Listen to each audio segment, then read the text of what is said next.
Good morning students, welcome to the lecture of IT streams. ठीक है, जिन लोगों का आईटी का स्पेशलाइजेशन है उनका एक सब्जेक्ट है ईआरपी। तो आज से हम स्टडी करेंगे ईआरपी। What is ERP? सबसे पहला क्वेश्चन आता है कि ईआरपी है क्या हमारे पास। ठीक है, ईआरपी में जो आपका यूनिट्स है उसके अकॉर्डिंग सबसे पहले हम सब्जेक्ट को ही समझेंगे। What is the meaning of ERP. ठीक है, अब देखिए ईआरपी बहुत सुना है। ठीक है, अगर हम बात करेंगे किसी भी ऑर्गेनाइजेशन की, बड़ी ऑर्गेनाइजेशन की अगर हम बात करें तो वो लोग कहते हैं कि हमारा अपना ईआरपी है। ठीक है, चाहे वो किसी भी यूनिवर्सिटी का हो, किसी भी कंपनी का हो। तो बेसिकली ईआरपी का मतलब क्या होता है? What is an ERP? देखिए ईआरपी अपने आप में 3 वर्ड से बना है, ई आर एंड पी। 3 चीजों से मैंने कंबाइन किया ईआरपी। ठीक है, ई का मतलब हो गया एंटरप्राइज। एंटरप्राइज क्या हो गया? मेरी कोई भी ऑर्गेनाइजेशन, मेरा अपना अगर बिजनेस है तो वो अपने आप में क्या है? एंटरप्राइज है। ठीक है, आर मीन्स होगा रिसोर्स। जो भी कोई मेरे पास है, चाहे वहां पर वर्क स्पेस है, चाहे वहां की लेबर है, चाहे वहां पर आपके जितने भी आपके मशीन्स लगाने थे, वो सारी क्या मेरी रिसोर्स। नेक्स्ट हमारे पास है क्या? P stands for plan. यानी कि जितनी मेरे एंटरप्राइजेस में जितनी भी रिसोर्सेज हैं उनको मुझे प्रॉपरली प्लान करना है। That is an ERP. ठीक है, मींस एंटरप्राइज रिसोर्स प्लानिंग हमारे पास क्या है कि जितने भी पूरी की पूरी एंटरप्राइजेस के अंदर, जितनी मेरी कंपनी के अंदर जितने भी रिसोर्सेज होंगे, चाहे वो मेरी मैन पावर हो, चाहे वो मेरे पास मशीन्स हो, चाहे मेरे पास मेरी इन्वेंट्री हो, कोई भी चीजें जितनी भी, चाहे वो एक छोटी से लेके बड़ी तक की, उसका प्रॉपर्ली मुझे क्या करना है? प्लानिंग करना है। ठीक है, अब बात आती है ईआरपी तो आ गया, बट इसमें है क्या?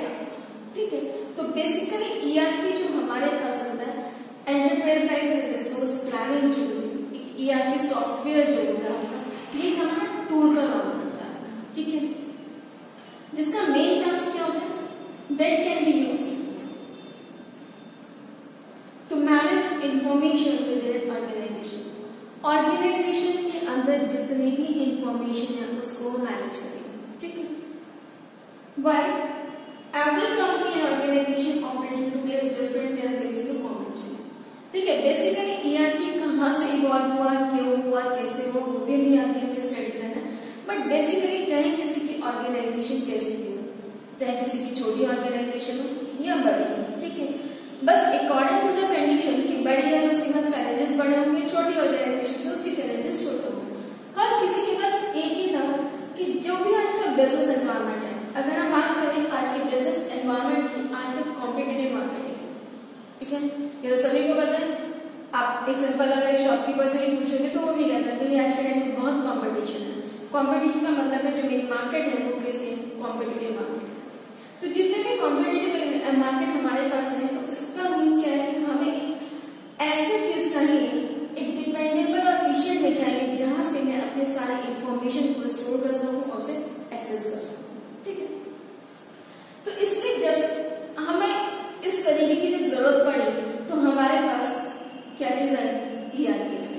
ठीक है, तो ईआरपी सिस्टम मतलब क्या होता है? जितने भी फेस होंगे एंटरप्राइजेस के, ठीक है, मीन्स पूरे ऑर्गेनाइजेशन के जितने भी डिपार्टमेंट होंगे, हर डिपार्टमेंट में जितने भी फेसेस हमारे पास होंगे, उन सब से एक कॉम्प्रिहेंसिव इंफॉर्मेशन सिस्टम बनेगा हमारा, और जिसको एक्सेस कर सकता है एक इंडिविजुअल, जो कंपनी ऑर्गेनाइजेशन का हर कोई person plus outside the organisation.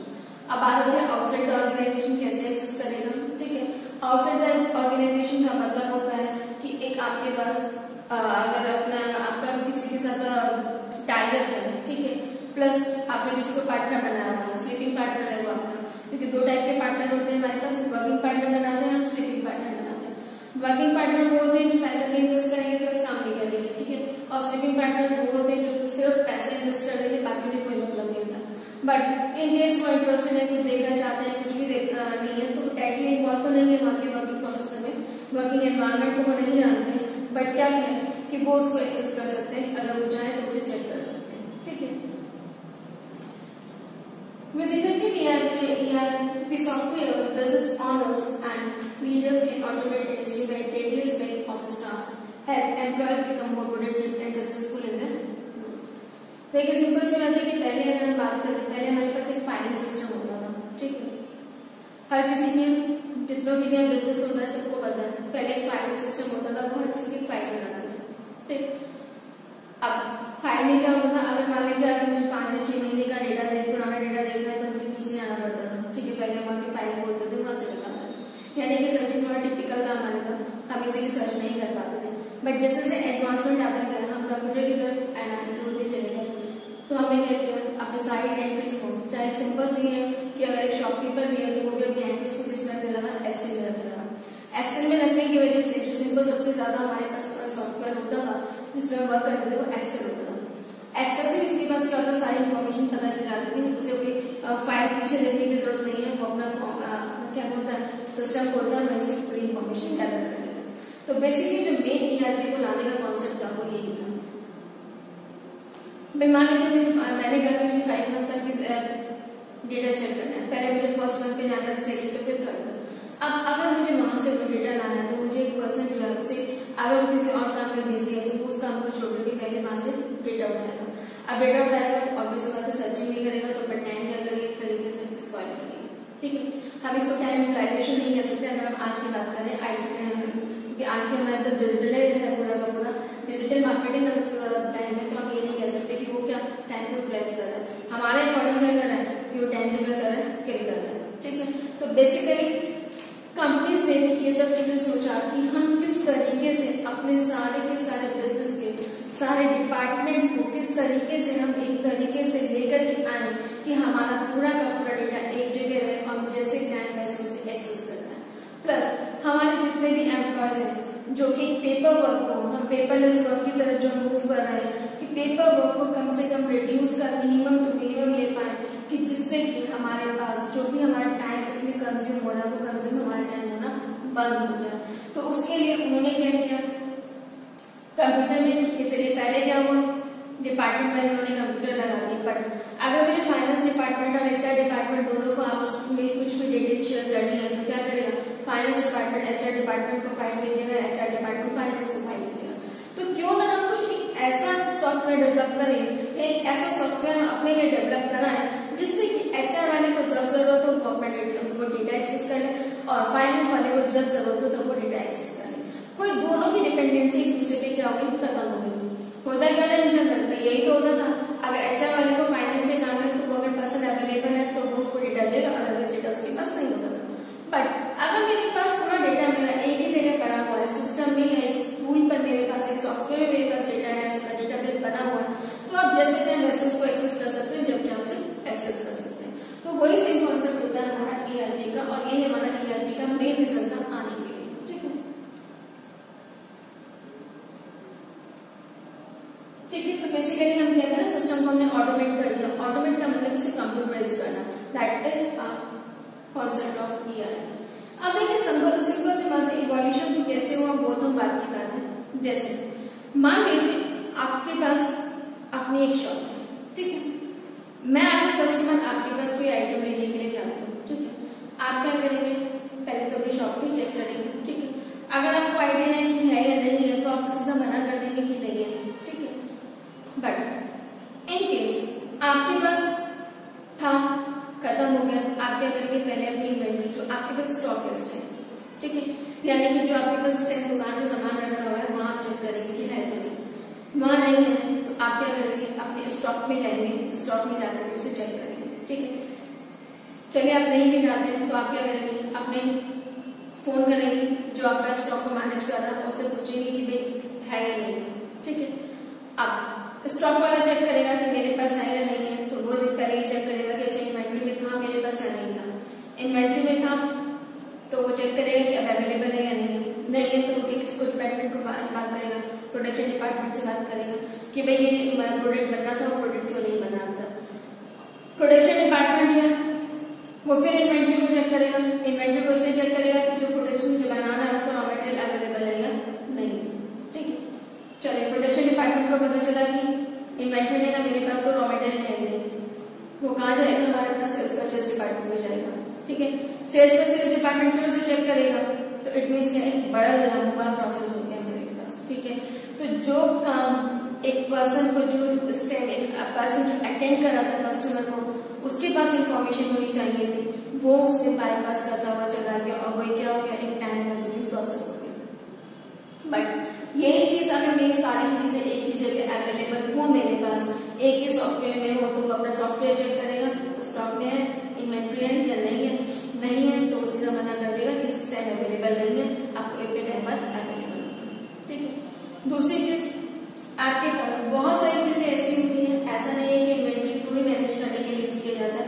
आपका पूरा एचआर डिपार्टमेंट है, ठीक है, जहाँ के एम्प्लॉयज को आपका अपॉइंट करने किया जाता है, उनके सारे स्टाफ को उसकी परफॉर्मेंस चेक की जाती है, वो सब डिपार्टमेंट हो गए। तो हर किसी डिपार्टमेंट का टास्क तो अलग अलग है, लेकिन अगर किसी को किसी से इन्फॉर्मेशन लेंगे तो एक दूसरे पर डिपेंडेंसी खत्म करने के लिए हम पूरे की पूरी कंपनी का एक ईआरपी बना लें। उस ईआरपी के बेस पर हमें कोई जरूरत नहीं है कि हम किसी पर डिपेंडेंट रहेंगे, हर कोई अपने सेंट्रलाइज डेटा को चेक करेगा और सेंट्रलाइज डेटा को चेक होने के साथ ही आपको सारी इन्फॉर्मेशन मिल जाती है। तो ये होता है हमारा ERP, that is enterprise resource plan. तो मेरे पास जितने रिसोर्सेज हैं उनको मैं कैसे प्लान करूँ कि वो बेस्ट यूटिलाइज हो जाती है, that is the concept of ERP. अब बात आता है ईआरपी आई कहां से, ठीक है। कोई तो रीजन रहा होगा ईआरपी को बनाने के लिए, ठीक है। तो जनरली क्या है, जो एंटरप्राइजेज है वो हमारे पास आई थिंक इंडस्ट्रियल एनालिस्ट है। जितने भी इंडस्ट्रियल एनालिस्ट थे, जो सबसे पहले था गार्टनर ग्रुप में 1990s में इवॉल्व किया था इसको, और सबसे पहले किया था एमआरपी से, ठीक है। एमआरपी का मतलब होता है आपका material requirement planning. MRP means होता है material requirement planning and manufacturing resource planning, यानी कि जितना मुझे मटेरियल रिक्वायरमेंट है उसकी प्लानिंग प्लस जो मैन्युफैक्चर मुझे करना है उसकी प्लानिंग, उन दोनों प्लानिंग से मेरा क्या बनता है, एमआरपी, ठीक है। तो बेसिकली सिस्टम जो क्रिएट हुआ था 1960s में क्रिएट हुआ था, एमआरपी सिस्टम जो था, ठीक है। जब मैन्युफैक्चरिंग बेस्ड कंपनीज जो थी वो अपनी एफिशिएंसी को इम्प्रूव करना चाह रही थी कि जो हमारी मैन्युफैक्चरिंग है वो ज्यादा से ज्यादा हो, और जो प्रोडक्शन डिसीजन मेकिंग एनवायरमेंट है प्रोडक्शन लाइन मैनेजर्स के लिए वो हमारा थोड़ा सा इम्प्रूव हो जाए। तो इसके बाद 1990s में गार्टनर ग्रुप ने क्या किया, दूसरे बिजनेस जो थे उन्हें भी एमआरपी में इंक्लूड करना स्टार्ट कर दिया, जिसमें उन्होंने क्या किया, जो भी दूसरे एरियाज थे, ठीक है, उसको भी उसी के लिए, पहले तो क्या था कि मैन्युफैक्चरिंग के लिए उन्होंने एक्सेस किया था उसे, मैन्युफैक्चरिंग के अलावा बाकी उनके जो फाइनेंस डिपार्टमेंट थे, ठीक है, एचआर डिपार्टमेंट था उनका, स्टॉक मैनेजमेंट, सबको उन्होंने उसी में लाना स्टार्ट कर दिया। और उनको जब उन्होंने सारे ऑर्गेनाइजेशन, सारे जितने भी हमारे पास फील्ड से, जितने भी एरियाज थे, जितने भी रिसोर्स थे, जब उन्होंने सबको क्लब करा तो हमारे पास आया गया ईआरपी, जो हम आज के टाइम में यूज करते हैं, ठीक है। इवन आपने देखा होगा कि यूनिवर्सिटीज तक अपना ईआरपी लॉगिन बनवाती है, ठीक है। तो फिर का ईआरपी होगा, सुभारती से यूनिवर्सिटीज का अपना है, एकेडमी का अपना है, ठीक है। तो यूनिवर्सिटीज में अपना एक ईआरपी बनाती है, जिसमें क्या होता है, फैकल्टीज के लॉगिन हो गया या एक स्टूडेंट लॉगिन हो गया, तो उसमें पर्टिकुलर स्टूडेंट के बारे में, पर्टिकुलर फैकल्टी के बारे में कंप्लीट इंफॉर्मेशन आ जाती है। वो कौन कौन से सब्जेक्ट उस पर अलॉट है, कहाँ उसमें इवेल्युएशन के लिए वो अलॉट है या नहीं है, कहाँ उसको प्रैक्टिकल के लिए जाना, तो अपना ईआरपी लॉगिन को चेक करके सब चीजें इंफॉर्मेशन ले सकता है। तो बेसिकली सारी इंफॉर्मेशन को उसे एक ही जगह उन्होंने गैदर कर दिया, that is the concept of ERP, ठीक है। अब आज के टाइम में तो वही है कि आपका परचेसिंग है, ह्यूमन रिसोर्सिंग है, अकाउंटिंग है, सभी में हमारा क्या यूज होता है, ईआरपी यूज होता है, ठीक है। ठीक है, जनरली वही है कि हमारे पास जो आज के टाइम में हमारा सीआरएम है, कस्टमर रिलेशनशिप मैनेजमेंट में, सप्लाई रिलेशनशिप में, सप्लाई चेन मैनेजमेंट में, इन सभी में धीरे धीरे जब हमारी चीजें इंट्रोड्यूस होती चली गई तो उनमें हमने क्या किया, अपना ईआरपी भी इंट्रोड्यूस करना स्टार्ट कर दिया, ठीक है। और आज का अगर हम टाइम में देखें तो ईआरपी हमारा हर जगह यूज होता है, ठीक है। चाहे आपका ब्रांड एजेंसी का कॉन्सेप्ट हो, चाहे आपका कस्टमर रिलेशनशिप के बारे में हो, आपका चाहे सप्लाई चेन मैनेजमेंट का, सब जगह आपका ईआरपी ही यूज होता है आपका, ठीक है। वे सप्लाई चेन मैनेजमेंट में क्या होता है, जो आपके पास पूरा जो प्रोडक्शन बना उसको एक कस्टमर तक पहुंचाने के लिए पूरी चेन बनी हुई, वो क्या होगा, मेरा सप्लाई चेन मैनेजमेंट। तो सारी चीजें जो है हमारे पास, जैसे जनरली आप जानते हैं अगर आप कुरियर सेंड करते हैं तो उसे ट्रैक कर लेते हैं, ठीक है। ट्रैक जो हमारे पास सारा सिस्टम सेंट्रलाइज है तभी तो हम ट्रैक कर रहे हैं उसे। अगर सिस्टम सेंट्रलाइज नहीं होता, सारा ईआरपी एक ही जगह नहीं होता तो हम उसे नहीं कर पाते ट्रैक। तो ठीक है, तो जनरली क्या होता है वो भी क्या, अब ऐसा तो नहीं है ना कि वो उसे फोन करके पूछेगा, वो उसने ऑनलाइन चेक किया, उसे पता चल गया कि मेरा पर्टिकुलर यहाँ तक पहुंचा पार्सल, आगे नहीं पहुंचा तो वो क्या करता है उस पर्टिकुलर को फोन करके करता है। ठीक है, सेकेंडली आपने देखा जब भी हम क्या करते थे अपना मैन्युफैक्चरिंग कंपनीज होती थी जब अपना प्रोडक्ट को एक स्टेट से दूसरे स्टेट में भेजते थे तो बिलिंग पहले बहुत ज्यादा होते थे। अब वो सब चीजें क्या है, ईआरपी का बेनिफिट हमें यही मिला कि ईआरपी की वजह से अब वो सब चीजें हमारी क्या हो गई, खत्म होनी शुरू हुई। क्या करना है, ऑनलाइन चेक किया, यहाँ पहुंचा, इतना बिल पेमेंट हो गया, कंप्लीट हो गया हमारे पास। तो वही सब चीजें हमारे पास बेनिफिट हो जाती है किसके, ईआरपी के। एक तो हमारा टाइम बच गया प्लस हमारी जो मैन पावर है वो उस पर बच जाती है। तो वो बेसिकली कॉन्सेप्ट होता है हमारा इसका ईआरपी।